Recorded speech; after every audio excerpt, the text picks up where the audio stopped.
So यो भिडियोमा चाहिँ मैले मेरो इङ्ग्लिसको एक्जाम कस्तो भयो भनेर एक्सप्लेन गर्न चाहदैछु। क्वेसन पेपरको कुरा गर्ने हो भने यसो हेर्दाखेरि चाहिँ मलाई क्वेसन पेपर सजिलो नै लागेको थियो, किनकि राइटिङहरुमा पनि गरिराखेकै त्यही रेसिपी, त्यही मेसेज अफ कङ्ग्रेचुलेसन्स अनि डायलग र न्युजपेपर आर्टिकल आएको थियो।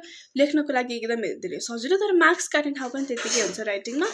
ग्रामरको कुरा गर्ने हो भने the students played well, didn't they, she likes English movie, she doesn't like English movies. यस्तो क्वेसनहरु पनि एकदम धेरै कमन क्वेसनहरु, अलिअलि कन्फ्युजिङ थियो, तर ग्रामर पनि राम्रो नै भयो जस्तो मलाई लाग्छ मेरो चाहिँ।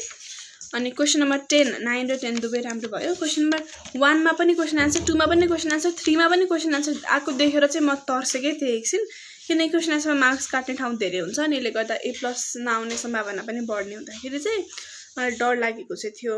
अनि प्यासेजहरु पनि अनसिन, सिन, टेक्स्ट दुईटै सजिलो नै लाग्यो मलाई। मिनिङहरु पनि एक्सपेक्ट गरेको भन्दा चाहिँ धेरै नै सजिलो थियो।